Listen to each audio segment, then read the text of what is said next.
¿ya? Dalo con evidencias, con fundamento, con sustento, ¿no?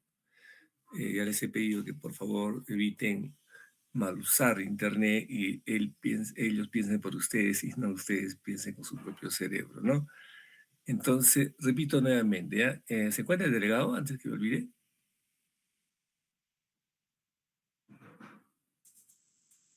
¿Un delegado de clase?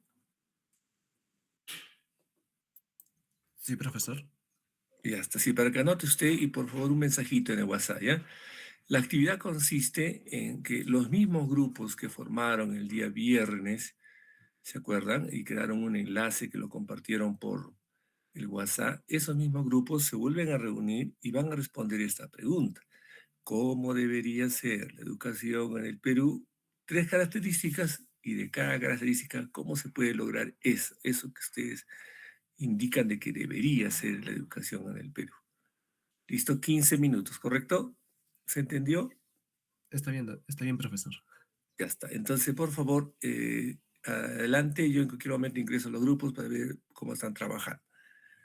Listo, manos a la obra. Los que, no hay, los que acaban de ingresar, va a haber un mensajito, el señor delegado les va a compartir para que tengan clara la actividad. Muy bien, adelante, por favor.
Ya, creo que vamos pensando en una característica y ahorita tienes pensado algo.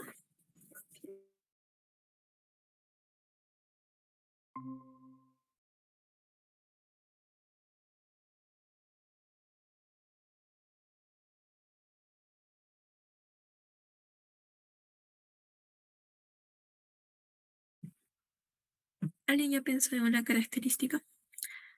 Yo estaba pensando en la equidad, que una educación todos deben tener oportunidad y el proceso de tener una educación. No importa qué características tiene como ser humano, lo importante es que todos puedan acceder a una educación de calidad. Entonces, para lograrlo se podría ver y analizar el grado de discriminación o los fenómenos para ver cómo se podría reemplazar eso a través de proyectos de inclusión. Ah, algo así. ¿Alguien tiene otra idea?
Chicos, alguien, le he mandado el link. No sé si vamos a exponer como esa vez sobre presentar un documento.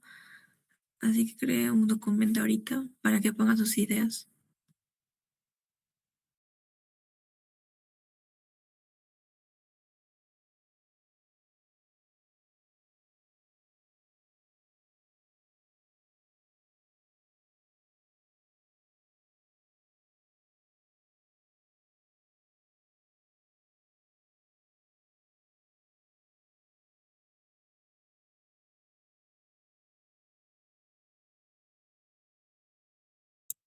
Ya, a eso ponle aprendizaje activo.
Chicos, ¿están ahí? ¿O están buscando? No sé. ¿O me escuchan?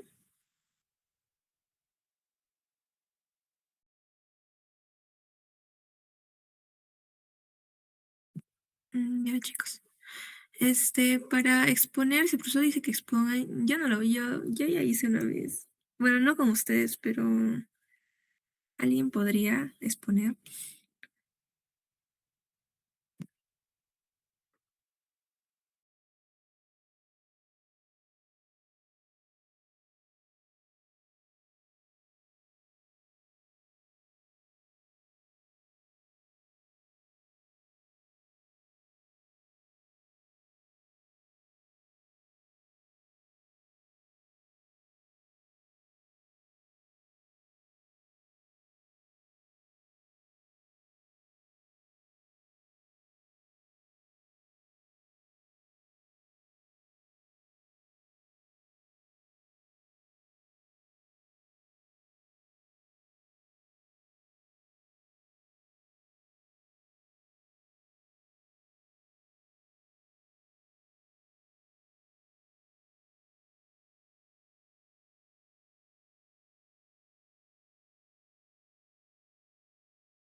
chicos.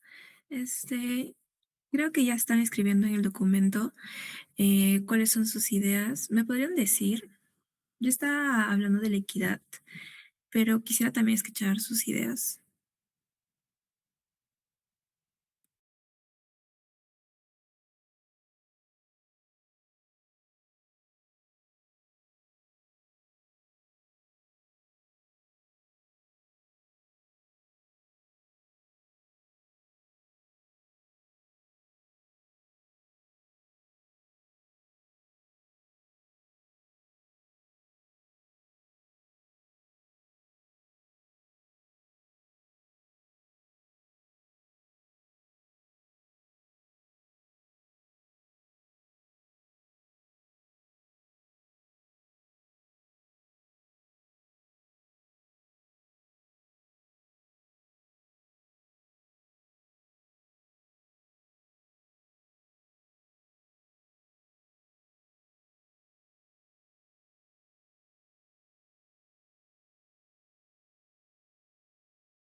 ¿Y tenías pensado en la siguiente pregunta, que era el de cómo lo lograrías?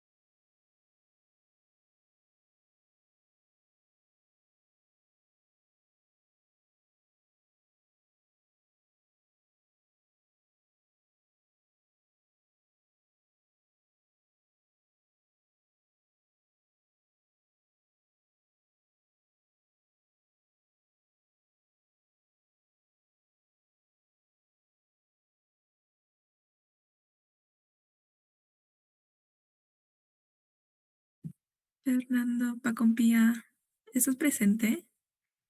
Dios mío, ¿por qué son así? Ah, tampoco está Josué, así que tiene una falta. Chispas. No. Muy bien, buenas, buenas, buenas. Entonces continuamos.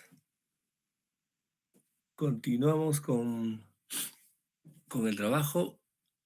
A ver, por favor.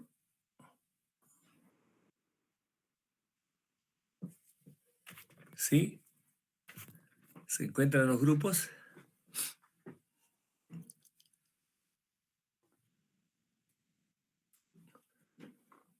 Ya está, muy bien. Entonces, a ver, por favor, los grupos que deseen compartir sus respuestas. Adelante.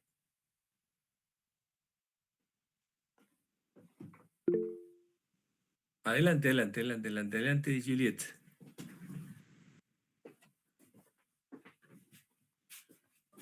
Buenos días, profesor. ¿Puedo compartir pantalla? Sí. ¿O haciendo más diálogo?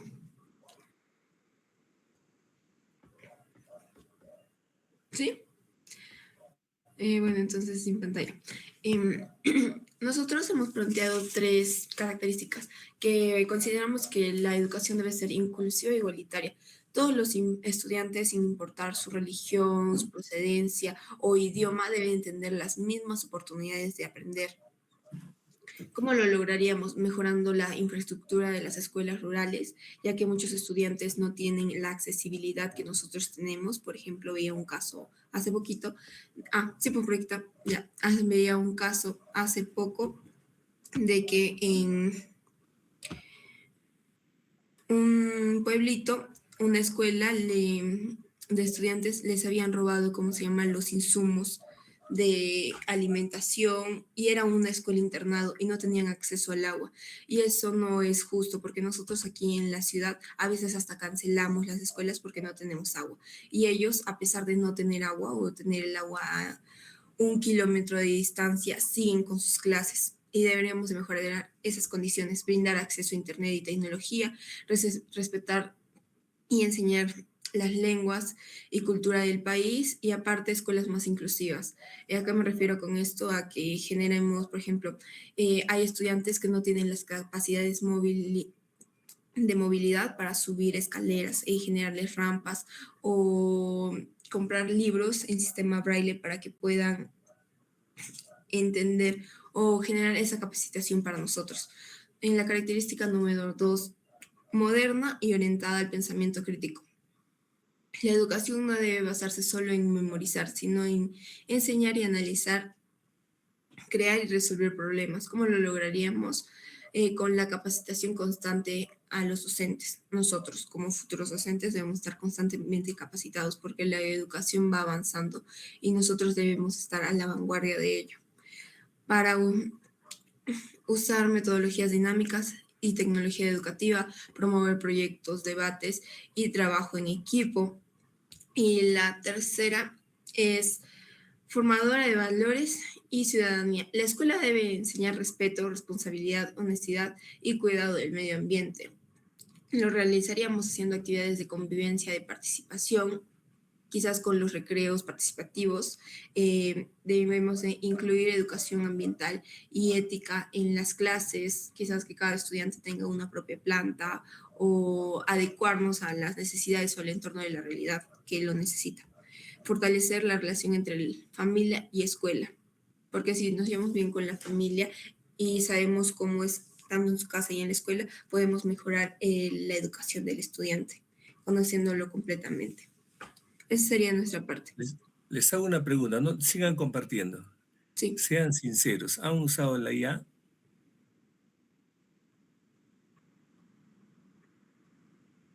Sí, nos apoyamos un poco de eso y después de que formulamos, hemos estado compartiendo para agregar puntos nosotros, como las escuelas, ¿cómo se llama? Por ejemplo, en la inclusividad y igualitaria, en la parte de cómo podemos lograrlo, nosotros hemos dado las propuestas. Ya está. A ver, sobre la primera, ¿ya? Sobre la primera. Inclusión, dice, Sí, por e supuesto. igualitario. ¿Cuál es la diferencia entre inclusión e igualdad? La inclusión es que nosotros, por ejemplo, nosotros incluyamos a los estudiantes que no tienen las mismas capacidades, por ejemplo, de lenguaje, que el estudiante que estudia quechua lo tenemos que incluir y nosotros tenemos que estudiar el idioma para adaptarnos a su entorno. O, por ejemplo, el estudiante que no tiene esa capacidad móvil, generarle las rampas en el colegio. Es incluirlo para que no se sienta aislado del sistema educativo en el que se encuentra y se sienta parte de. La igualdad se refiere a que aquellos estudiantes, por ejemplo, yo estudio en el Colegio Micaela Bastidas y no todos tenemos las mismas capacidades, la misma igualdad. Por ejemplo, yo puedo vivir en Caima y otros compañeros pueden vivir, digamos, en Cono Norte y es generarles una igualdad en el estado de aprendizaje para que todos esos estudiantes que a pesar de que vienen de diferentes lugares tengan la misma capacidad, por ejemplo, entregarle la misma cantidad de libros a todos, entregarle la misma educación a todos y generar que todos aprendan por igual. La inclusividad se orienta más a lo que es cultura, idiomas o discapacidad. La igualdad ya es más orientado a lo que es el estudiante en sí, brindarle las mismas condiciones. Muy bien, a ver, vamos a pasar al grupo número 6, a ver. El grupo 6, por favor. Sí, profesor, somos nosotros. Le presento. Compártanos. Sí. Buenos días, profesora, disculpar. Ya. ¿Se logra ver? Ya. A ver. Empezamos con la primera, que es docentes mejor valorados. Pues como sabemos todos, el docente, el profesor es hay docentes también. El profesor es el núcleo de la enseñanza. Si no está el profesor, el alumno no puede aprender. ¿Pero qué estamos pidiendo? Profesores mejor valorados. ¿Cómo debería ser la educación pública actual? Que los profesores no tengan que salir a marchar. Hace poco los profesores salían a marchar, pero ¿qué pedían? Muchas veces no sabemos qué pedían y solo decíamos, ay no, ¿por qué paran las clases? Que más retrasan lo que es el plan anual de trabajo de los escolares, que los escolares están en la casa sin hacer nada, pero muchas veces no nos enteramos muy bien de lo que están pidiendo los profesores. En primero, piden la ley de reforma magisterial. Esta ley lo primero que regula es la carrera docente, escalas salariales, ascensos, nombramientos y derechos y deberes de los maestros. Lo que los profesores piden es que tengan aumentos salariales, los ascensos sean más justos, cambios en algunos sistemas de evaluación y lo que mayormente, usualmente siempre piden es la estabilidad laboral. La ley del profesorado. No me he enterado muy bien, profesor, de esta ley, pero creo que esta era, como anteriormente se llamaba, la reforma magisterial. No, como le digo, no me he informado muy bien de lo que nos decía esta ley. Y la ley de negociación colectiva en el sector estatal, que permitía que los sindicatos y los gremios negocien lo que son los aumentos, los beneficios y también las condiciones laborales en las que trabajaban en los colegios estatales. Lo que se pide son salarios justos, em, para los docentes, siempre eso pedían. Pero ¿por qué se pide salarios justos y estabilidad? Para que el docente, en lo único que se pueda preocupar sea en el aula, no en que, ay no, este salón está en un estado vulnerable, que se puede caer tal techo, o que estas carpetas están muy chuecas, que el alumno está más concentrado en lo que su carpeta está en mal estado que en atender al profesor en una capacitación constante. Muchas veces los profesores no tienen una buena capacitación. Muchos de ellos no se relacionan muy bien con lo que es la tecnología. Hasta hoy en día vemos incluso en la universidad que muchos profesores no saben cómo manejar el cañón o manejar la computadora. Y eso debería de ser elemental en los profesores, que tengan una buena relación con lo que es la tecnología y el reconocimiento social. Ponerlos en un, en un puesto donde las demás personas, donde la sociedad le tenga respeto y no como que muchas veces escuchamos, ¿qué estudias? Educación. Ah, fácil. Cuando el profesor, el educador, es el motor de la sociedad. Lo que te enseñan siempre lo va a enseñar un profesor. Detrás de un buen alumno va a estar un profesor. Claro que también tiene el apoyo de su familia, el apoyo de incluso de los compañeros. Por eso hablamos de la marcha docente. Es lo que nos hemos orientado más. También la educación igualitaria en zonas rurales. Esto es lo que se basa, es que se evidencia refleja, bueno, lo que he hablado también en el grupo anterior, se refleja una profunda desigualdad entre lo que es la ciudad y el campo. Muchos de ellos, a veces en el campo, lo que sucede es la deserción escolar por barreras económicas y también por el trabajo. Por apoyar a la familia, dejan de estudiar, lo cual no debería de ser porque la educación no es un privilegio, es un derecho. La brecha digital y exclusión tecnológica, que a veces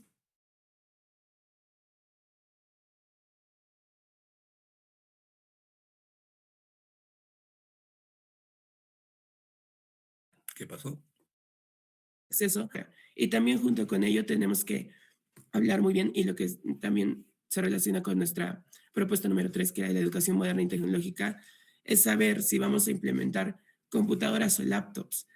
Aunque suene muy absurdo, tenemos que saber qué implementar. Si computadoras para que estén al alcance de los alumnos en lo que es solo la escuela o laptops para que los alumnos también se les pueda dar el permiso de llevárselas a casa. No sé si alguna de mis compañeras quiere implementar algo más ahora.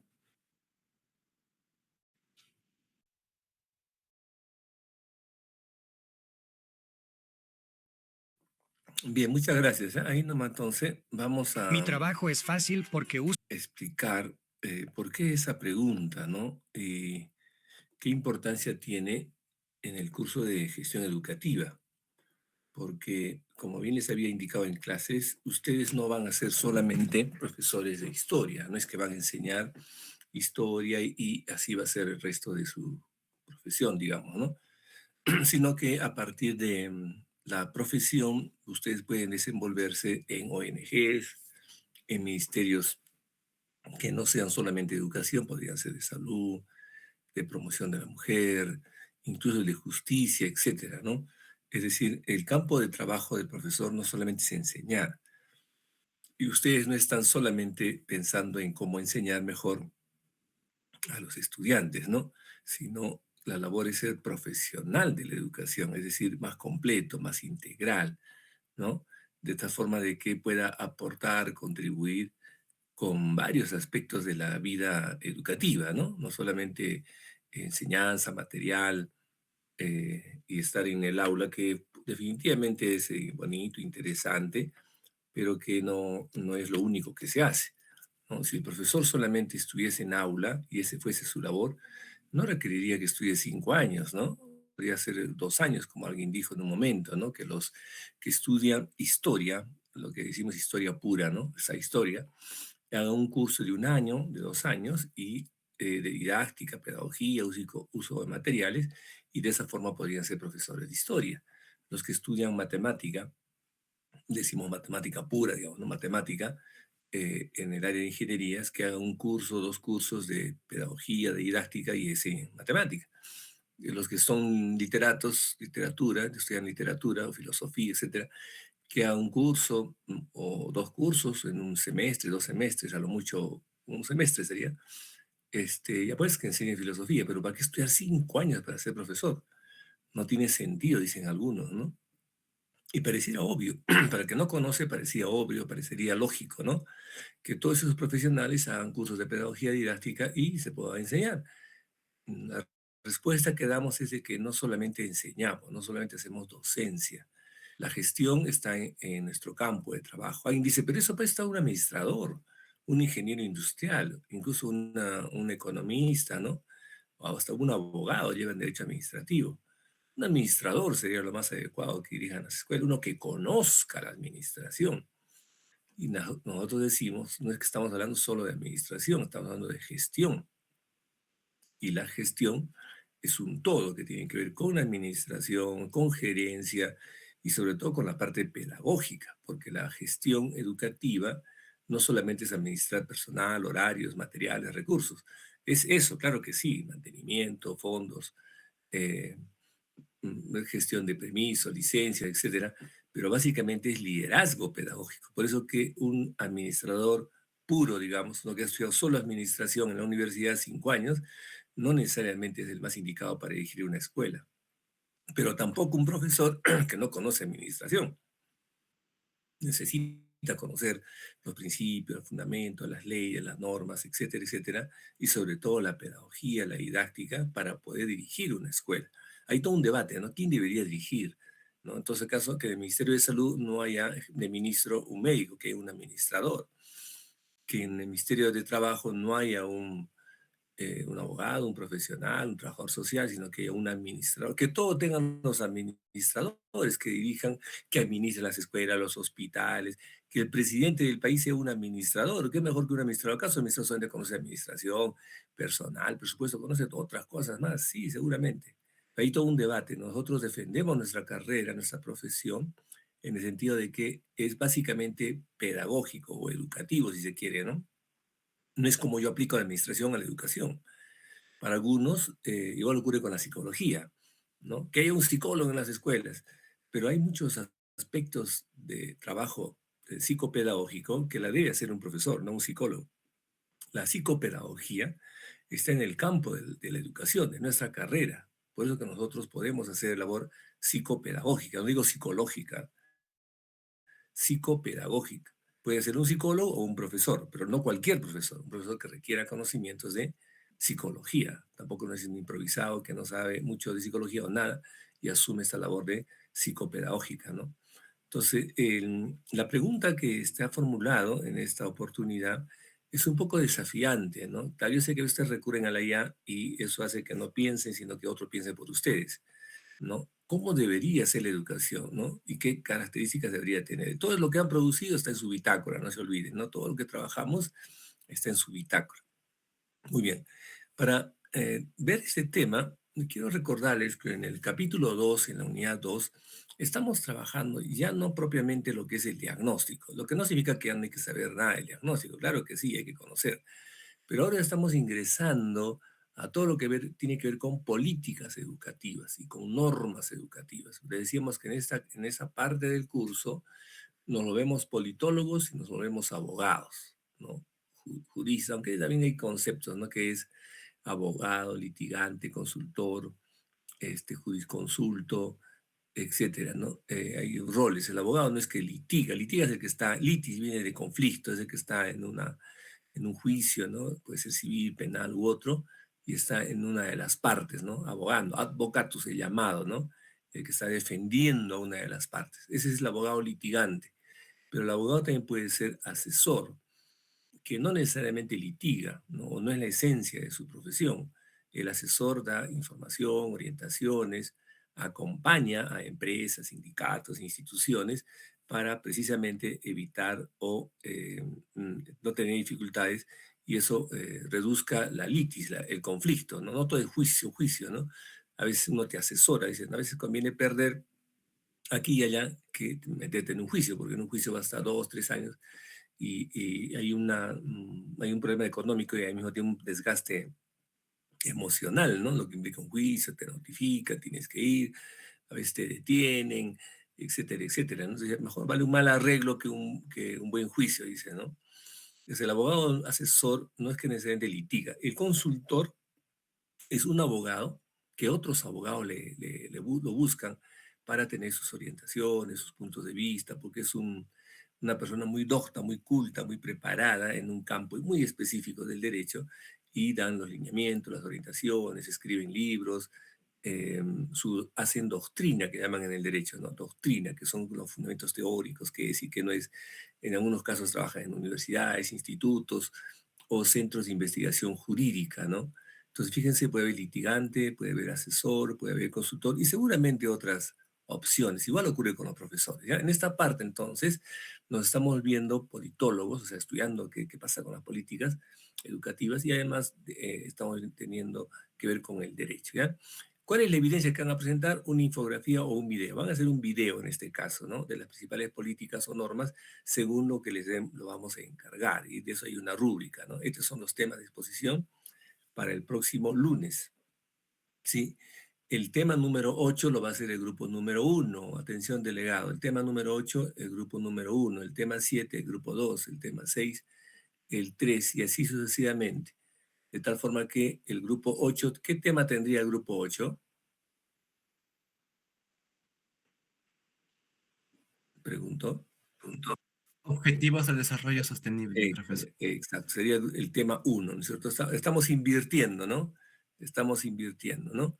El grupo 8 tiene el tema 1, objetivos. El grupo 7, constitución. El grupo 6, ley. El grupo 5, ley y reglamento de la carrera pública. Y así, ¿ya? Como ustedes son 8 grupos, 8 nomás se invierten. El grupo 8 tiene el tema 1.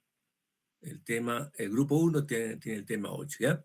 Pues eso lo comparte usted, señor delegado, por favor, para que nos quede claro, ¿no? Van a ser mejor que la primera exposición, que significa que en base a los errores que han cometido, pues superen, ¿no?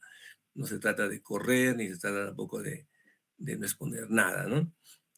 Quisiera yo hacerlo con más tiempo, pero eso nos va a implicar otras consecuencias, ¿no? Todo tiene unas consecuencias, ¿no? Si yo me quedo en una reunión social el día de ayer, hay una consecuencia, que voy a levantarme desganado, voy a levantarme con sueño, o no he dormido bien, etcétera, etcétera. Todo tiene consecuencias, ¿no? No es que hago o no algo y no hay consecuencias, ¿no? En algunos casos, claro, las consecuencias son perjudiciales. Ya, entonces el próximo lunes, que cae 18 más 7, 25, hacemos la exposición, si es en aula bien, si es virtual, de igual forma, ¿ya? Estamos en una emergencia también sanitaria por la sarampión y hay que estar viendo qué pasa, qué ocurre, qué disposiciones hay, ¿no? Y esa es parte de nuestra labor como profesionales. Muy bien. Entonces, en el capítulo 2, en la unidad 2, vamos a abordar ahora otro tema, ¿no? Nos queda claro que la política viene de polis, tiene que ver con la toma de decisiones.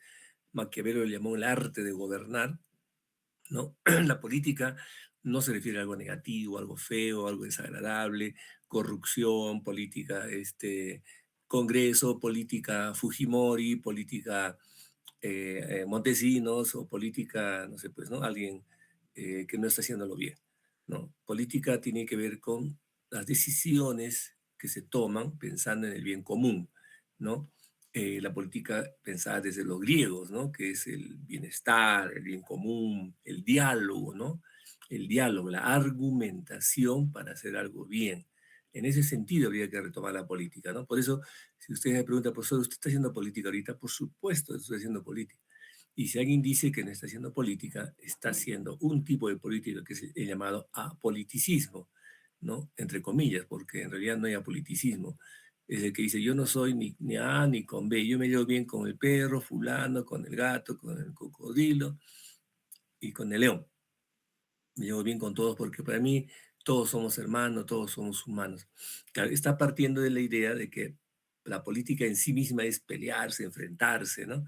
Pues habla de perro, gato, como si fuese que hay perros y gatos en la política. Hay, pero no significa que eso sea, ¿no? Que exista eso no significa que así sea, ¿no? La política bien hecha es el buen gobierno, la política bien hecha es pensar en el bienestar común, la política bien... Ahorita se está haciendo política también, ¿correcto? Ahorita, o sea, en temas, por ejemplo, San Marcos están reclamando que no haya reelección de rectores, ustedes en la UNSA no. Claro, están haciendo una política, que no pronunciarse de algo que está pasando. Pues, oh, es que no podemos, sí, seguramente tendrán sus motivos, ¿no? Pero están haciendo una política. Es más, se va a elegir al rector, a vicerrectores en elecciones universales. Y no va a decir, no, pues oh, yo no hago política, yo voto no por eso, por lo otro. A mí me han dicho, está haciendo política, la política de esconder la cabeza como el avestruz, ¿no? En fin, entonces ahora estamos ingresando a lo que tiene que ver con el sistema educativo, porque las políticas también se plasman en un sistema educativo. Vamos a ver ello, ya qué es esto y por qué. Y después vamos a ir abordando la Constitución y las principales normas. ¿Y cuántas normas habría que leer? Es una infinidad de normas que hay sobre el tema educativo. Algunas más importantes que otras, más relevantes que otras, ¿ya? Pero vamos a ver lo esencial. Entonces, abordamos sistema educativo y las instancias de gestión educativa. Lo primero que hay que decir, ¿qué es un sistema educativo? ¿Por qué hablar de un sistema educativo? ¿No? Un sistema social. ¿Qué es eso de sistema? Ustedes han escuchado que hay algunos antisistemas. Yo no soy antisistema. Yo soy que hay que mejorar el sistema, hay que mejorar la constitución, pero no cambiar de constitución, es otra cosa, no, ni locos. La constitución se mejora gracias a la constitución. Estamos ahora con ingresos, estabilidad, nuestra moneda tiene mayor solidez, el Perú ha crecido, ¿no? Eso está mal, esos locos que quieren cambiar la constitución. Y hay todo un debate, ¿no? Por de pronto hay uno que dice hay que defender el sistema, ¿no? Que están la gran cantidad de partidos políticos y también personas, incluso en la misma universidad, mis propios colegas, y hay otros que pensamos que hay que cambiar de sistema, que es posible cambiar de sistema. Tampoco es que nos vamos al extremo, ¿no? Que cambiar de sistema significa prenderle fuego, no se puede votar a las personas, echarle pintura, no, no estamos hablando de eso. Estamos hablando que en la educación peruana ahorita hay un sistema, hay una estructura, hay un orden, hay organismos establecidos, presupuestos, leyes, programas, hay lógicas de cómo se construye el país, ¿sí? Y este sistema educativo es precisamente esas estructuras, ¿no? Que habla de Ministerio de Educación, UGEL, colegios, y a veces decimos que es lo más normal. Pero pues, ¿usted qué lo cambiaría? Ahí justo viene la pregunta, ¿no? ¿Qué se podría cambiar? ¿No? Y si ese cambio beneficia o no beneficia, ¿no? El sistema educativo también tiene que ver con las leyes. Las leyes que tenemos ahorita, hay una lógica de las leyes, ¿no? Esto de la carrera pública magisterial, por ejemplo, supuestamente es meritocrática. ¿Por qué critica usted la carrera si usted está en la octava escala? Usted pues no hubiera entrado a la carrera entonces. Hay cuántas cosas por responder ahí, ¿no? Cuántas cosas por responder. lo primero que yo diría es de que a veces uno no escoge, simplemente te obligan, ¿no? Y en esa obligación tienes que ser capaz de enfrentar al sistema, ¿no? No siempre es irte, alejarte, a veces sí participar bien desde adentro, ¿no? Para precisamente demostrar los errores, las deficiencias, las limitaciones, ¿correcto? El sistema educativo también tiene que ver con recursos, presupuestos, dónde se invierte. Porque hay un colegio, que es el colegio militar, discúlpeme si alguien ha estudiado ahí, que es una unidad ejecutora. ¿Por qué es parecido a una UGEL el colegio militar? Pues porque es del ejército. Sí, seguramente es del ejército. Y por eso, ¿y qué tiene que ver con eso? Es que es un colegio que prepara, sí, pues como hay otros colegios que preparan para otra lógica, pero ¿por qué tiene que tener ese rango de unidad ejecutora? ¿Qué significa unidad ejecutora? Que le llega presupuesto directamente del Estado y ellos lo administran. A diferencia de un colegio que no le llega presupuesto directamente del Estado, lo llega a través de la UGEL, ¿correcto? Pero tienen ciertos beneficios. Hay otros colegios que el Estado le paga a los profesores y el colegio lo dirige según la ONG, según el grupo religioso, según la institución que quiere dirigirlo, pero nosotros estamos pagándoles a esas instituciones, como es CIRCA, por ejemplo. A los profesores de CIRCA los paga el Estado. ¿Pero por qué? Pues, ¿quién les va a pagar? Pero CIRCA tiene otra orientación, tiene una lógica, tiene una filosofía que no necesariamente debería patrocinar el Estado, el dinero de todos. Son círculos católicos. Nosotros fundamos con el Padre Pozo, a quien lo he conocido en persona. ¿Estaría bien, adecuado, inadecuado? Hay todo un debate, ¿correcto? Repito, no tiene por qué pensar como yo pienso, les estoy dando mis argumentos, mis fundamentos, ¿no? Entonces, el sistema educativo es cómo se concreta la educación según los valores, creencias, ¿no? Lógicas de quienes tienen el poder o tienen la forma de ordenar el país. No es que necesariamente todos estamos de acuerdo. El sistema educativo para la UNESCO se refiere al marco estructurado mediante el cual las instituciones educativas imparten habilidades, conocimientos, etcétera, etcétera, ¿no? Es cómo se concreta la formación de los estudiantes, puede ser niños, adolescentes, adultos, ¿no? Cómo se estructura, por ejemplo, el currículo. Hay primaria, ¿cuántos años dura la primaria? ¿Cuántos años dura la secundaria? Tiene que ver con los docentes, tiene que ver con el material educativo, las áreas, los cursos, ¿no? Los horarios, los turnos, ¿correcto? El sistema educativo, entonces, puede ser formal o no formal, ¿no? El sistema formal es lo que se escolariza, o sea, tiene horario visible, pero también hay un sistema educativo no formal, que es lo que aparece en la televisión, en las radios, en las relaciones interpersonales, ¿no? Por ejemplo, ¿quiénes administran o quiénes tienen el poder de tener un canal de televisión? Yo quisiera tener un canal de televisión, que no le llamaría Canal 2, le llamaría Canal 22. ¿Puedo poner un canal de televisión? No puedo, tengo que tener un conjunto de requisitos, y entre ellos es presupuesto. Claro, tiene razón, tiene que tener presupuesto, tampoco no se puede poner un canal por canal. Claro, por YouTube podría poner un canal, ¿no? Lo que ahora son las redes, ¿no? Y algunos lo tienen ese tipo de canal, ¿no? Eso da origen a algunos programas, han visto de Rosa María Palacios, de Marcos Cifuentes, Curga y otros, ¿no? Que propiamente no es un canal de televisión. A través de ahí están difundiendo sus ideas, sus puntos de vista. La Base, por ejemplo, que yo te miro, ¿no? Que es un programa latinoamericano, un poco explica desde una perspectiva lo que está pasando en el mundo, en Latinoamérica, ¿no? O Telesur, ¿no? Claro, otros miran CNN, otros miran RT, etcétera, ¿no? Cada uno tiene diversas opciones, ¿no? Pero el sistema educativo no es inocente respecto a la función que cumplen los padres de familia y los medios de comunicación. Entonces, el sistema educativo viene a ser estas características que se toman del contexto de la sociedad, ¿no? El mundo, en la época en la que el mundo está viviendo, ¿no? Uso de la tecnología. Ahorita, por ejemplo, estamos en una alerta sanitaria por la sarampión. Hace años hemos estado con la pandemia, el COVID-19, ¿no? Que nos ha generado varias cosas, varias decisiones, qué hacer y qué no hacer, ¿no? Entonces, el sistema educativo está pendiente, digamos, del contexto de la realidad, ¿no? No es ajena al desarrollo de la tecnología, a las características del estudiante, ¿no? Y genera ciertas orientaciones, exigencias para docentes, para directivos, para instancias de gobierno de las escuelas, ¿no? Y se supone que debería lograr algunos propósitos, ¿no? Por ejemplo, que aprendan, por ejemplo, que culminen la educación, por ejemplo, que se desarrollen que no haya analfabetismo, etcétera, etcétera, ¿no? En teoría, así debería ser, ¿no? El sistema educativo no es un tema ajeno a los procesos formativos, ¿no? Parte de un contexto, ¿no? Parte de responsabilidades, obligaciones, limitaciones que tienen quienes se encargan de ejecutar el sistema, y finalmente debería permitirnos alcanzar un producto educativo. Si revisamos en el mundo, hay varios modelos educativos, ¿no? Varios modelos. Ustedes habrán escuchado el modelo asiático, ¿no? Los tigres del Asia, se suele llamar, ¿no? Singapur, Corea, ¿no? Que son países que altamente están preocupados en la excelencia académica, ¿no? Que hay bastante disciplina, ¿no? Varias personas cuentan, ¿no? Que en Japón hay otro tipo de reglas, de normas.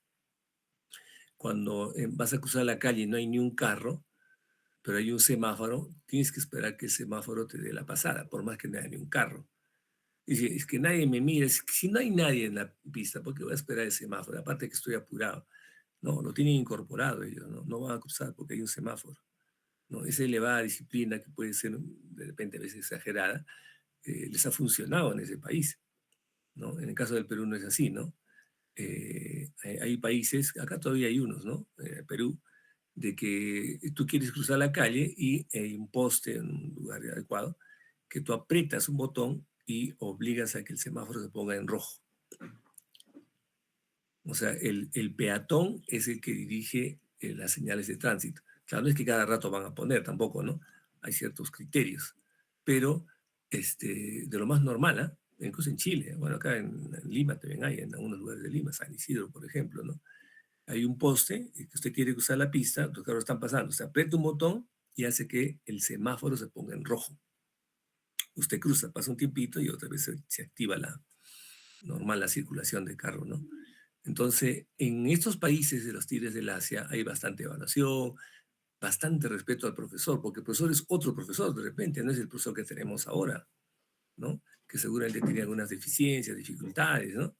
De repente el profesor todavía acá en el Perú, en general digo, ¿no? No tiene ese respeto, ¿no? Hay un grupo que hablaba de la valoración del docente, ¿no? Sí, pues hay que valorarlo económicamente, socialmente, pero también él tiene que valorarse a sí mismo, ¿no? Ustedes habrán visto de profesores que no están a la altura de ser profesores, ¿no? En el colegio, en la propia universidad, ¿correcto? En fin, ahí funciona otro tipo de lógicas, ¿no? Es una jornada extendida, la jornada escolar completa que aquí se tomó como algo nuevo, algo grande, allá lo tienen, son jornadas grandes. Incluso es más, cuando yo estaba muy niño, estudiaba en la mañana y regresaba a la casa y después volvía al colegio, ¿no? Y estudiaba hasta la tarde, hasta 5 o 6 de la tarde. Era como 2 turnos. Así estudié yo la primaria algunos años, después ya cambió la norma, ¿no? Íbamos en la mañana, entrábamos a las 8, estaríamos hasta las 12, íbamos a la casa, almorzábamos y regresamos a la 1:30, 2 de la tarde y estábamos hasta las 6, ¿no? Y en la tarde nos daban unos alimentos, ¿no? Igual hacían clases, era como 2 turnos, ¿no? Y después, ¿por qué pasó un solo turno? Porque creció la población, eran muchos alumnos y no había dónde tenerlos. Entonces hicieron 2 turnos, uno en la mañana y otro en la tarde. ¿Sí? Ahora muchos colegios se han vuelto a hacer de un solo turno, ¿no? O sea, o en la mañana o en la tarde. Y algunos colegios están como jornada escolar completa, ¿no? Entonces, el éxito, ¿de dónde estarían los tigres del Asia en estas exigencias, patrones de calidad, ¿no? Que se aplican, lo que llaman los estándares, y al mismo tiempo también la preparación de los profesores, que es otro tipo de profesor, más comprometido, más responsable, también por la misma cultura, ¿no? A veces, en los casos de Perú, a veces digo, no siempre el profesor es puntual, no siempre el profesor prepara sus clases, no siempre el profesor es preparado. Incluso circulan videos en la UNSA, ¿no? Como a esos profesores hablan groserías o botan un alumno de la clase. Tiene que tener otra ética el profesor, ¿no? Antes era de lo más normal tomar en la universidad. Había un cumpleaños, veía unas botellas, se tomaba, ¿no? Ahora no, incluso había casos de destitución de personal de la UNSA que ha tomado en la propia universidad. Se han retirado, ¿eh? O sea, no es que los han sancionado, castigado, no, se han retirado, destituido. La norma sí también lo explica, ¿no? Es causal de despido, ¿no? Bueno, ese es el modelo asiático. Después se sale el modelo finlandés, ¿se acuerdan ustedes, no? Finlandia como un modelo, ya que tenía los altas calificaciones en la prueba PISA, ¿no? Y incluso muchos han viajado a Finlandia para ver cómo es la educación, y efectivamente ve que hay una sola escuela, ¿no? La escuela es única, no es que una escuela pública y privada. Acá tenemos 3 escuelas, pública, privada, y la de eh, gestión privada con fondos públicos, como son los colegios de convenio, ¿no? Tipo CIRCA, parroquiales, etcétera, ¿no? Acá tenemos 3, pero en esos países es una escuela, es la escuela estatal, y pues una escuela de calidad, ¿no? Donde hay también exigencias con las evaluaciones estandarizadas los primeros años, sobre todo, ¿no? Que se cuida mucho la infancia, ¿no? Se promueve el pensamiento crítico, la autonomía, la colaboración, ¿no? Los profesores también tienen alto respeto, ¿no? Y alta consideración, ¿no? Cualquiera puede ser profesor, tiene que tener mínimo algunas condiciones, preparaciones, exigencias, ¿no? A veces también se quejan del profesor eso, que hay mucha exigencia, ¿no? Pero también tienen autonomía. Entonces, también se habla del modelo finlandés, ¿no? También se habla del modelo occidental, ¿no? El caso de Alemania, el caso de Canadá y algunos otros países, donde supuestamente habría libertad, ¿no? Si yo quiero pongo un colegio particular, si quiero pongo un colegio nacional. Usted decide, papá decide. Claro, decide en función de su dinero, sus perspectivas, ¿no? No es que haya una sola escuela. Decide en qué colegio poner. Por ejemplo, ¿alguien de ustedes ha estudiado en colegio particular? ¿Ha egresado al quinto de secundaria? Por favor.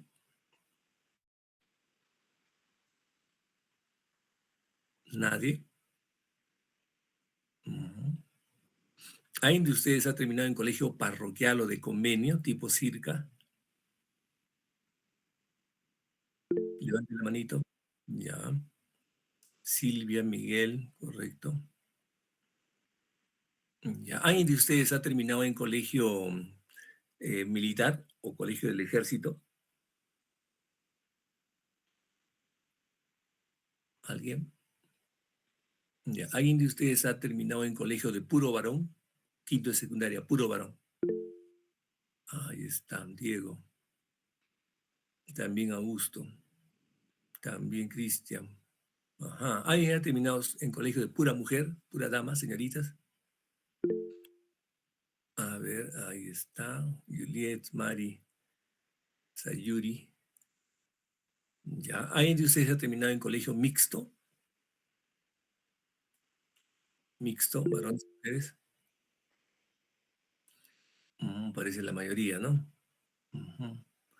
Ya está, gracias. Gracias por levantar y por seguir lo que estamos conversando. Entonces, decíamos, hay otro modelo occidental, ¿no? Que es muy dominante en nuestro mundo. Nosotros nos parecemos mucho a ellos, ¿no?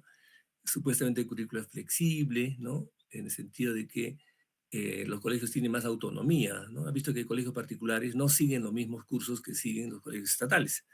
Ellos llevan física 1, física 2, física 3, física 4, física 5, ¿no? En cambio, los estatales estudian física a partir de tercer año, cuarto año, quinto año, ¿no? ¿Dónde estaría la clave de estos colegios? En integración multicultural, ¿no? Y en lo que es hacer que cuando terminen el colegio puedan trabajar. No es que estudian y no saben dónde van a trabajar, sino está conectado con el mundo laboral. Después está el colegio o el modelo suizo, que tiene otra característica. No es Suecia, es Suiza. Tener cuidado, a veces se puede confundir por lo semejante que son las palabras, ¿no? Los estudiantes combinan la educación teórica, perfecto, que se da en las aulas, pero también hacen actividad en el mundo profesional, en el mundo de las empresas. Incluso tienen acceso a las empresas, a las máquinas, pueden visitar y tener incluso prácticas en el mismo trabajo, el mundo laboral. Tenía una sobrina que viajó a Suiza, me decía, tío, ahí tenemos acceso a los colegas, había estado un tiempo ahí, ¿no? Que iban a las empresas y manejaban todo hornos, manejaban la maquinaria y les enseñaban, o sea, bien conectado con el mundo laboral. No era solamente que estudiaban como acá en el Perú, ¿no? Un poquito más sesgado, separado del mundo laboral, sino estaban metidos con el mundo laboral. Y me decía, interesante, me decía, tenemos horarios, sabemos. Entonces, un estudiante de primer año de secundaria ya puede elaborar algunas maquinarias, me decía, ¿no? Qué interesante, ¿no? Un modelo diferente, ¿no? Después hay otros modelos, el modelo chino, por ejemplo, que están viendo aquí, ¿no? Como hay muy parecido, educación preescolar, primaria o media, parecido a secundaria. la formación universitaria, ¿no? Y en el caso del modelo chino, también hay harta excelencia y también hay harta competitividad tecnológica. La tecnología está muy presente en este país, ¿no? Y las escuelas tienen una inversión del Estado, porque recuerden que en China hay una sola escuela. China lo dirige el Partido Comunista Chino, no es un partido, no es un partido de derecha ni un partido liberal como hay en esta parte del mundo, ¿no? De Occidente, ¿no? Como Perú u otros países. No tiene muchas diferencias en términos de cómo los preparan en matemática, en la ciencia. También hay disciplina, ¿no? Un poquito parecido a Japón y a otros países, ¿no? Pero ahí tienen otra lógica. Ellos son los que están dominando el mundo, van a dominar el mundo, ¿no? Finalmente. Están en esa pelea justo China con Estados Unidos por quién es el que se va, quién va a ser la potencia. Lo más seguro es que China logre dominar, ¿no? Y Estados Unidos quede como Inglaterra o como España en un momento, ¿no? Que eran grandes países del mundo, potencias dominantes, y después fueron cayendo, y después quedaron como un país más. Pero eso no lo quiere vivir o aceptar Estados Unidos, motivo por el cual está usando el aparato militar, las guerras, como una forma de mantenerse y todavía sobrevivir, ¿no? Sí, Estados Unidos tiene una deuda grande, ¿no? No es que esté bien. Militarmente ha invertido en ello, ¿no? Es el matón del mundo y agrede y con la guerra impone condiciones, ¿no? Pero no se puede enfrentar a China fácilmente, ¿no? China está muy preparado, como Irán. Han visto cómo Estados Unidos dijo que iba en semanas a derrotar a Irán y no lo ha podido hacer. No lo va a poder hacer, ¿no? Porque Irán, queramos o no, forma parte de los BRIC, ¿no? Que es un bloque económico, político, donde está Brasil, Rusia, India, ¿no es cierto? Donde está países como China, Rusia y otros, ¿no? Que están generando otro referente económico y tecnológico en el mundo, ¿no? Un poco para no estar dominados por las Naciones Unidas, porque las Naciones Unidas finalmente a veces es el cascarón de Estados Unidos, ¿no? Muy bien. Y también hay otro modelo más chiquitos, ¿no? ¿De qué país son estos señores que están acá, esas imágenes? ¿Estos niños de qué país son? Profesor, son cubanos. ¿Cubanos o Puerto Rico?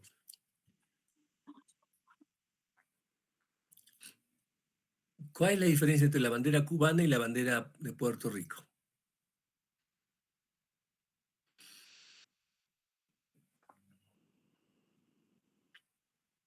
¿Aló?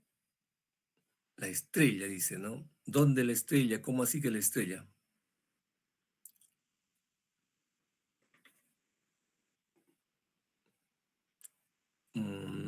¿Alguien? Yo también me confundía bastante, ¿no? Hasta que después ya despejé la duda. ¿Cuál es la diferencia? Ya están buscando en IA. Vamos.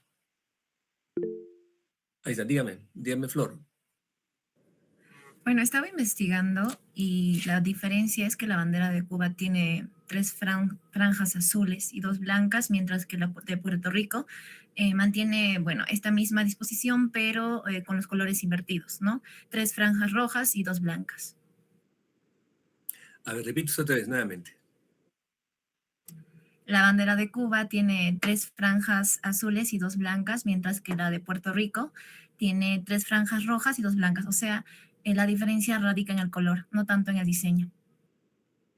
El diseño es muy parecido, pero la estrella, en el caso de Cuba, ese triangulito mirando a la derecha, ¿es de qué color?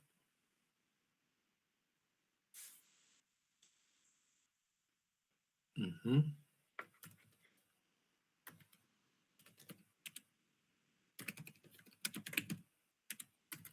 Ya.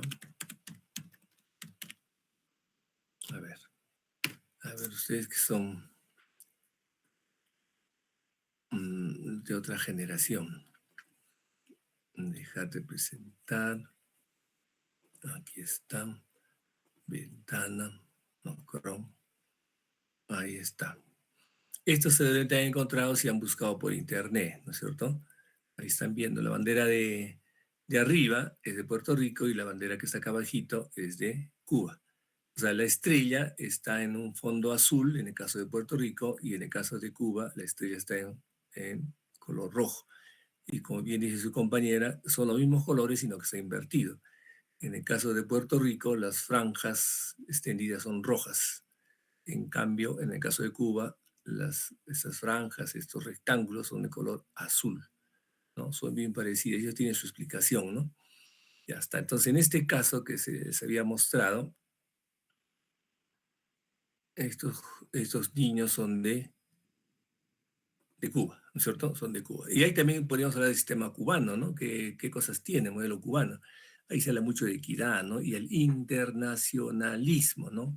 Cuba es un país chiquitito, ¿no? Un país chiquitito, pero la educación es gratuita, obligatoria, hay cero analfabetismo. Tiene sus propios problemas, ¿no? Por supuesto, ¿no? Y estudian ellos incluso marxismo. Yo estuve en la Universidad José Antonio Echevarría, que es como la Universidad de Ingenierías acá de la UNI, como en Perú, y bonito local, amplio, tremendo local, no va a creer que es pobre, que están con casas destruidas, que es lo que a veces pinta, ¿no? Que hay pobreza y que todo el mundo está en pésimas condiciones. No, no, bueno, donde yo y he estado un buen tiempo, está muy interesante, ¿no? Y ahí llevan también instrucción premilitar, ¿ah? En la universidad llevan instrucción premilitar, o el nombre que tome, ¿no? Yo le pregunté justo a mi amigo Manuel, digo, ¿pero por qué llevan ese curso? Gabriel me dice, tenemos vela, decía, vela, tenemos que prepararnos porque no sabemos en qué momento Estados Unidos nos puede agredir. ¿Y qué hacen allí? Todo lo que es preparación militar, todos los jóvenes tienen que hacer ensayos militares, ¿no? Manejar armas, resistencia, etcétera, etcétera, ¿no? Y tienen, claro, su propia lógica y algo de razón tienen, ¿no? Si los quieren invadir, tendrán que defender a su país, ¿no? También tienen desarrollo humanístico, ¿no? Y sobre todo ellos han apoyado a otras partes del mundo con sus médicos, ¿no? O con sus profesores, porque en salud al menos se les reconoce a nivel mundial que tienen alta capacidad. Y no significa que los médicos ganen más necesariamente, ¿no? Es como un profesional, pero ellos tienen bastante vocación, ¿no?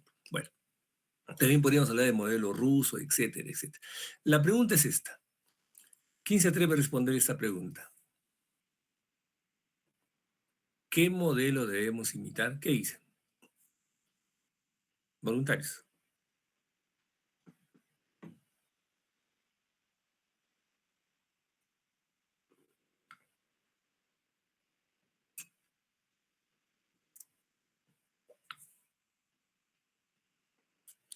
No hay voluntarios. Mala señal, ¿eh? Los de sociales somos así activos, opinamos, preguntamos, a diferencia de otras especialidades. Edgar David, ¿qué dice usted? Buenos días, profesor. Buenos días. ¿Qué modelo educativo debemos imitar? Bueno, según lo que yo tengo entendido, es que deberíamos imitar más el modelo asiático, por así decirlo. ¿Por qué? Porque yo siento que ahí la educación está más avanzada por el tema de que existen más prácticas, ¿no? No es solo la memorización. Ya. Sí. Flor, Eh, Flor Mendoza, respuesta, ¿qué dice usted?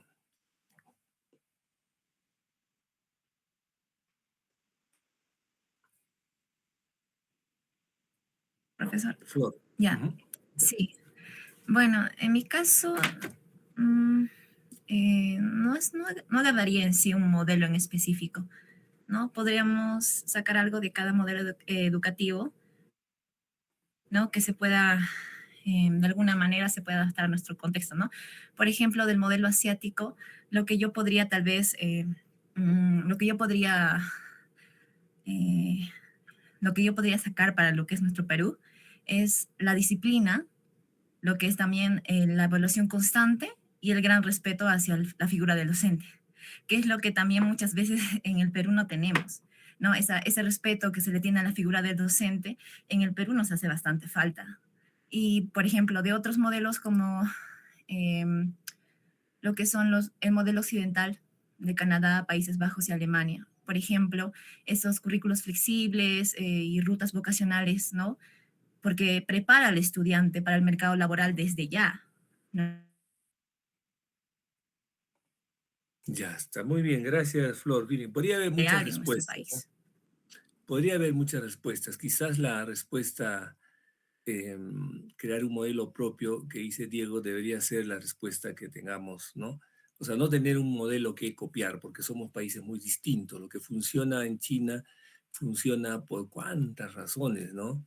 Que de hecho que teníamos varias cosas coincidentes con China, no es broma, ¿no? China en la década de los 50, 60 era muy parecido a Perú, ¿no? Así con pobreza, con desigualdad, claro, pero tiene otras características propias de ese territorio, ¿no?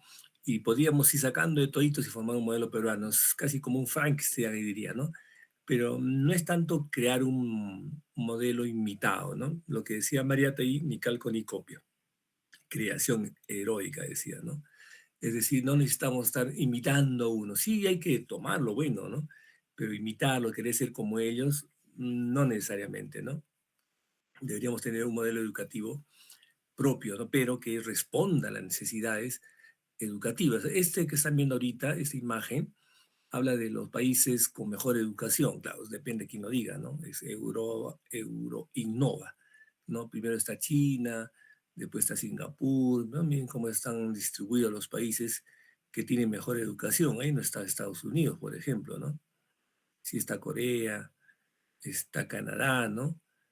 Claro, depende quién ha hecho este estudio y cómo lo ha hecho, que puede ser como las encuestas en el Perú, ¿no? Tales pasan a la segunda vuelta, ¿no? Pero sí habría que ver qué encuestadora es, qué criterios ha tomado, ¿no? No necesariamente, pero algo dice, ¿no? De que nosotros estamos muy poquito lejos de esto, ¿no? ¿Y cuál ha sido el criterio para establecer este ranking? En algunos casos, las pruebas PISA, que son pruebas de evaluación internacional para ver competencias, capacidades que deben tener los niños a determinada edad. Y ahí nos hemos ido comparando, ¿no? El Perú estuvo en el último lugar y después hemos subido al penúltimo lugar, ¿no? Y otros países que están incluso mejor que nosotros, que no, digamos, en serio que esos países están ahí, qué raro, dice, ¿no? Por ejemplo, Cuba no está en el último lugar, ni en el penúltimo, tampoco en el primero, no está en ninguno, porque no participa en estas pruebas, ¿no? En algunos casos porque se bloquean, o sea, no los dejan participar, y en otros casos porque también han tomado la decisión de no participar. No es que sea obligatorio, ¿no? Pero algo nos dice, ¿no? ¿Qué está pasando con la educación?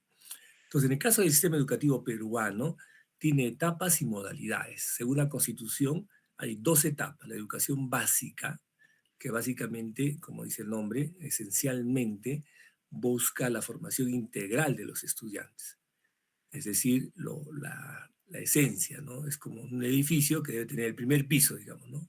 La educación básica, fundamental, leer, escribir, pensar, cuidar su salud, interpretar, etcétera, ¿no?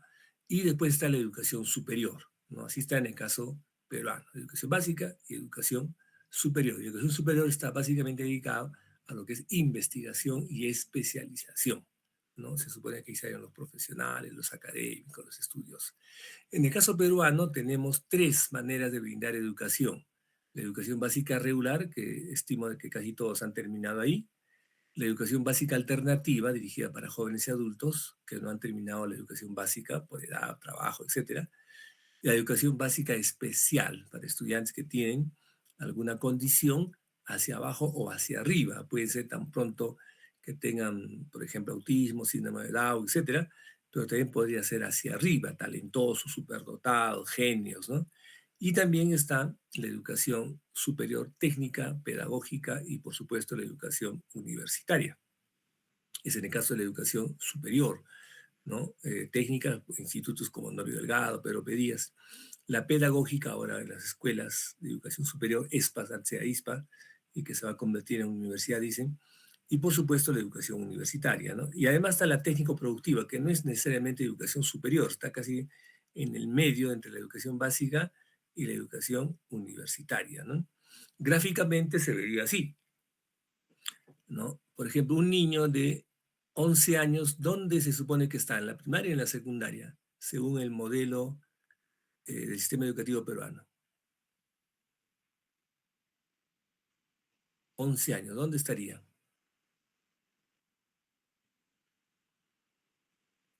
¿Aló?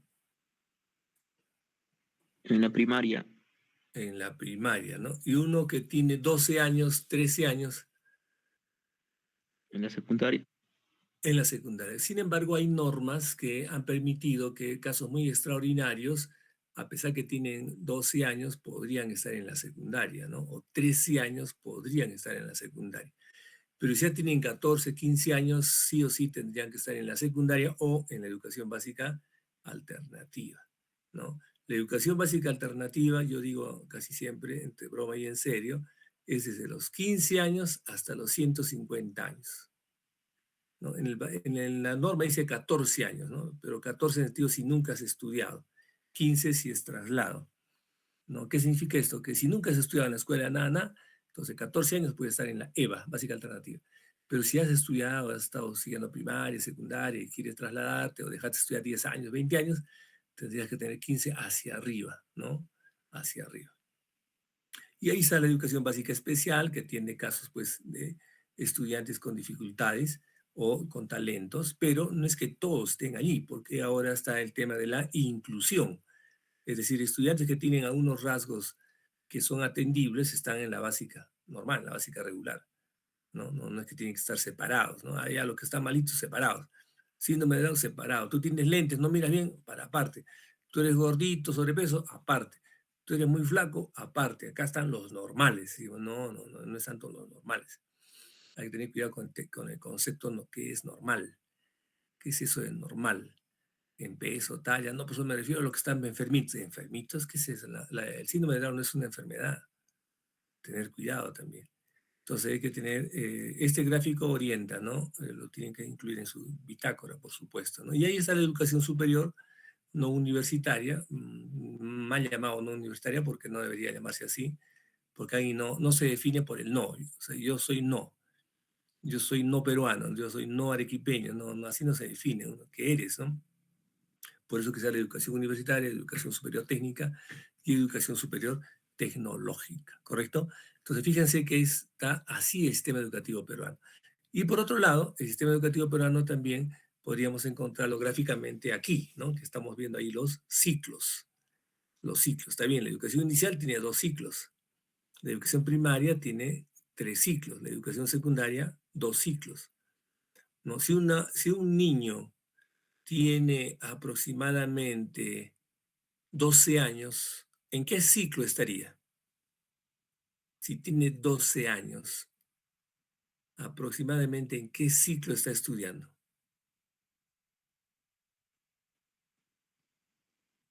Aló, pregunto a la clase. En el sexto ciclo. En el 6º ciclo, porque estamos hablando de un estudiante que ya está pues en la secundaria, ¿no? Y en los primeros grados. Sí, entonces esta es la estructura del sistema educativo peruano, así está hecho, pero podría haber sido de otra forma, ¿no? Si ustedes comparan a ver cómo es el caso de Chile, de Bolivia, de Argentina, nuestros países vecinos, nos vamos a dar cuenta que no necesariamente es lo mismo, muy parecido, pero no exactamente igual, ¿no? En otros países tampoco no se habla de primaria, secundaria, se habla de educación básica nada más, educación básica, ¿no? Y hay por ciclos, etcétera, ¿no? Nosotros estuvimos con Velasco, otro sistema, pero vino Belaúnde y regresamos a lo anterior, ¿no? Él tenía otro esquema, ¿no? Muy bien, entonces así está el sistema educativo peruano. Los niveles son periodos del proceso educativo que se encuentran usualmente articulados dentro de las modalidades. Por ejemplo, en EBR tenemos 3 niveles, inicial, primaria y secundaria. Nosotros ya lo sabemos. Ciclos, en cambio, son procesos en los que se desarrollan aprendizajes.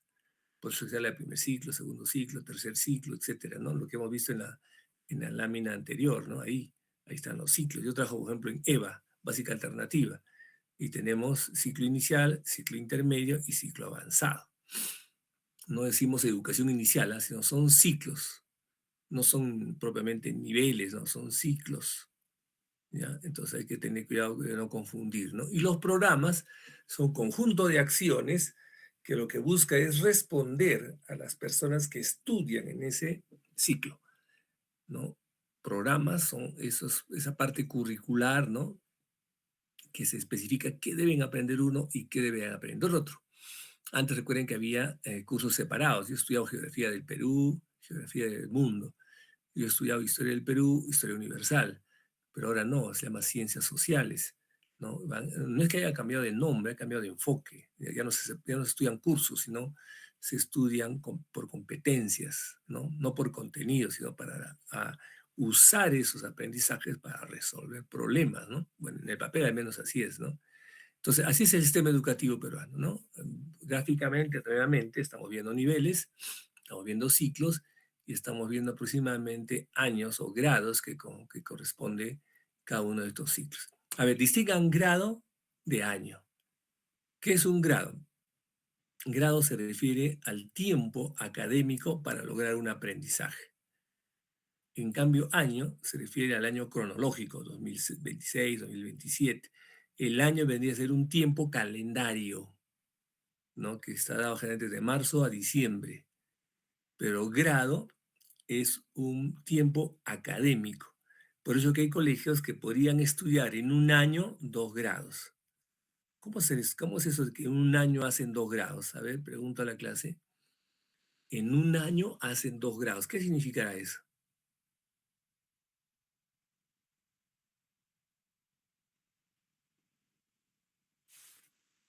A ver, haremos la pregunta. Señor Juan Carlos Paira, ¿qué es eso que en un año hacen 2 grados?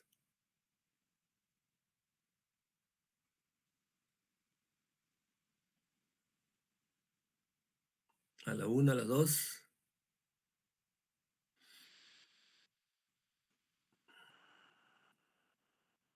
Mala señal. Señorita Katia Virginia, ¿cómo es eso que en un año hacen 2 grados?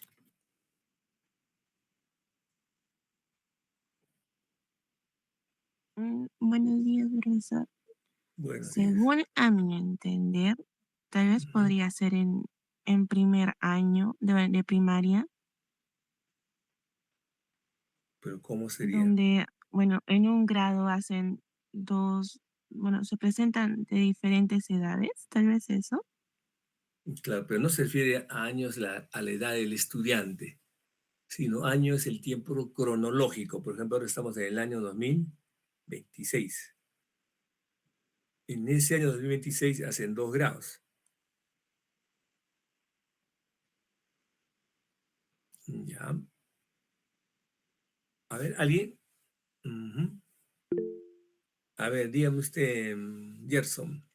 Buenas tardes. No, buenas tardes. Buenos días. Buenos días, Bueno, profesor. Bueno, puede referirse, mejor dicho, al hecho de que, como lo mencionó en grados, se refiere al tiempo académico, ¿no? Entonces, ¿cómo puede ser esto? Pues sencillamente con el hecho de que en este tiempo académico hayan culminado con las competencias que se requería.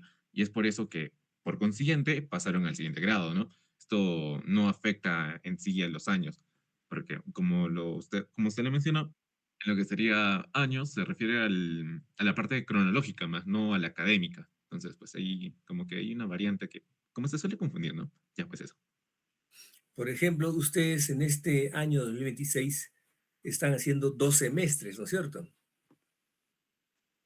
Semestre 3 y semestre 4, ¿correcto? ¿En qué semestre están ahorita?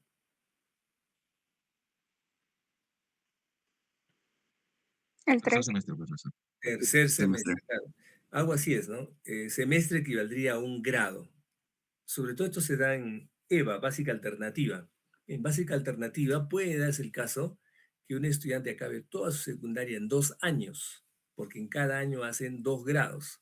Entonces, un año, 2026, hacen primer año y segundo año, 2 por 1 se llama. Primer grado harían de marzo a julio y segundo grado de agosto a diciembre. ¿Por qué es así acelerado? Porque ellos son adultos o personas que ya conocen, ya han estudiado, tienen 40 años, 50 años, trabajan aquí, trabajan allá, tienen nietos incluso. No le vas a estar enseñando sexualidad, mira, órganos genitales, ya lo saben, son abuelos. O mira, el trabajo, tienes que ahorrar, no, ellos trabajan en un lugar, sino que no han podido tener certificado, no han podido estudiar. Por eso que es un caso especial. No es en cualquier caso, ¿correcto? Entonces, sí se puede estudiar en un año 2 grados, ¿ya? Para que no nos quede duda. Muy bien. Y por otro lado, es bueno saber que las instancias de gestión educativa, en primer lugar está el colegio o la IE, ¿no? Si va IIEE, ¿qué significará? IE, institución educativa. Pero si es IIEE, ¿qué significa? Las Instituciones educativas. Muy bien. En plural, ¿no es cierto? En plural, o sea, varias instituciones educativas. ¿Y de quién dependen las instituciones educativas? De la UGEL. Antes se llamaba UCE, antes se llamaba Supervisión Educativa. Antes se puso supervisión, había supervisión Miraflores, supervisión Cebalera, era casi por distrito. Después las han agrupado teniendo en cuenta criterios territoriales, no necesariamente por distrito. Acá tenemos en Arequipa la UGEL Norte, la UGEL Sur y la UGEL La Joya. Son 3 UGEL. Y después en cada provincia hay una UGEL, ¿correcto? Y antes se llamaba UCE, Unidad de Servicios Educativos, que era el nombre más o menos correcto, pero se confundía con la policía, así pusieron a UCE. Y la policía también tiene unidades de servicios especiales, ¿no? Que son policías de asalto, cuando hay manifestaciones, con casco, con escudo, ¿no?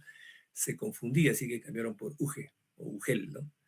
Muy bien, después están las DRE o las GRE. En el caso de Arequipa es Gerencia Regional de Educación y otros 2 departamentos más, pero la gran mayoría son DRE, Direcciones Regionales de Educación.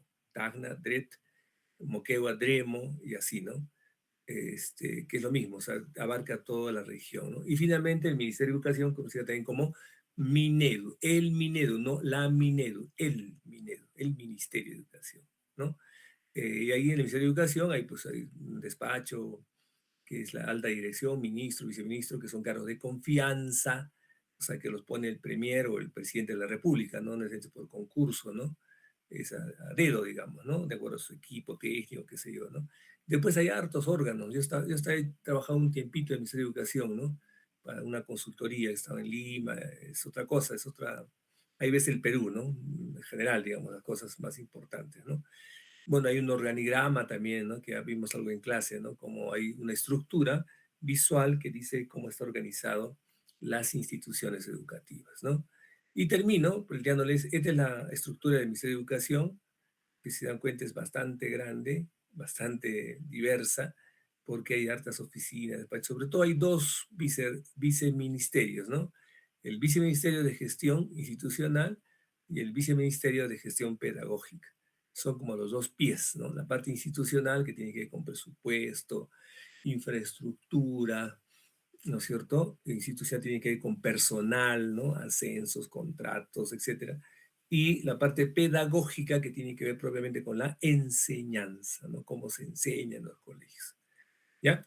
Entonces, eso es el sistema educativo, ¿no? Un conjunto de estructuras, presupuestos, recursos que plasma el tipo de educación que queremos.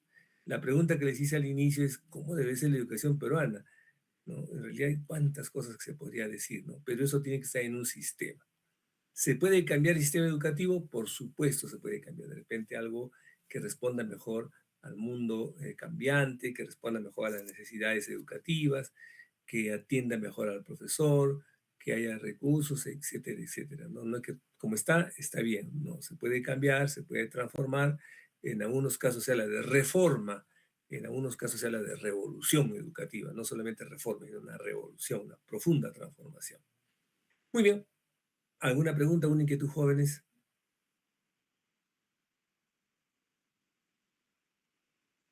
Ya está. Entonces voy a preguntar a una personita para que nos haga un resumen. Mari Carmen Neira, haga usted un resumen de lo que hemos conversado hoy día.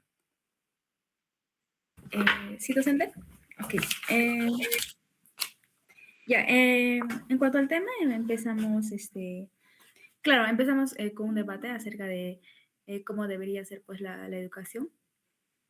Trabajamos lo que es un sistema educativo, lo cual pues, se relaciona con las estructuras, leyes, los recursos. También trabajamos lo que son los modelos educativos. Aquí abordamos varios modelos. Y la que más me interesó fue el modelo asiático. También nos hicimos una pregunta sobre qué modelo debería pues imitar, donde que mis compañeras pues, mi compañera Flor dio un comentario muy importante sobre que básicamente no debemos de imitar exactamente a un modelo, sino pues seguir como ejemplo para que el Perú pues pueda mejorar. También hablamos sobre la diferencia que es entre grado y año. Grado básicamente se refiere pues al tiempo académico y año al tiempo calendario. Pues, y también hablamos sobre el sistema educativo peruano, cómo está pues estructurada, cuáles son sus modalidades y eso, pues básicamente. Ya está. Miren, les he compartido por el WhatsApp un cuadro comparativo entre los planes de gobierno de 3 partidos. Bueno, 2 de ellos han pasado a la segunda vuelta que ayer se ha anunciado. Y ustedes también necesitan conocer, ¿no? No estoy haciendo propaganda por uno o por otro, pero esto lo he sacado de los planes de gobierno, ¿no? Y puedan comparar, ¿no? Entonces ahí pueden ver las políticas educativas que están pensando los partidos que han pasado a la segunda vuelta, ¿no? Y además hay otro que se ha presentado, ¿no? La visión, ¿no? Como que están pensando, modelo económico, qué piensan sobre seguridad ciudadana, sobre salud y sobre educación, ¿no? Ahí pueden ver qué es lo que dice en el plan de gobierno, ¿no? Pues, ¿no? Una cosa es el papel, otra cosa es la realidad, ¿no? Entonces, por favor, lo leen, lo analizan, ¿no? Es importante que ustedes conozcan, ¿no? Porque nuestro curso, en esta parte, está viendo políticas educativas. Qué mejor que conocer qué proponen estos 3 partidos, ¿no? Fuerza Popular, Venceremos y Juntos por el Perú. Los 2 extremos son los que están para la segunda vuelta, pues, ¿no? También ustedes pueden comparar, por supuesto, otros partidos, no hay ningún problema, ¿no? Yo saqué hace un tiempo, me hicieron una pregunta y les di este esquema, ¿no? Se los comparto con ustedes, ¿ya? Para que puedan ver las distintas propuestas. Y eso es parte de nuestro curso, pues, ¿no? Conocer, a ver qué propone uno, qué propone el otro, ¿no? No es que estemos haciendo política partidaria, sino buscando identificar qué proponen estos partidos, porque ustedes se van a regir, si sale quien sale, ustedes van a trabajar cuando ellos estén en los primeros años. Están en segundo, como ellos gobiernan 5 años, ustedes van a empezar a trabajar y van a seguir uno de estos 2 partidos que ha pasado para la segunda vuelta. ¿Ya? Eso lo consideran en la bitácora, por favor. Muy bien, nos estamos viendo el próximo viernes. Tengan muy buenos días. Hasta luego, profesor. Hasta luego, profesor. El viernes, Hasta profesor. luego, que les vaya muy bien. No, profesor. Hasta luego, que les vaya bien. Buenos días, hasta luego, profesor.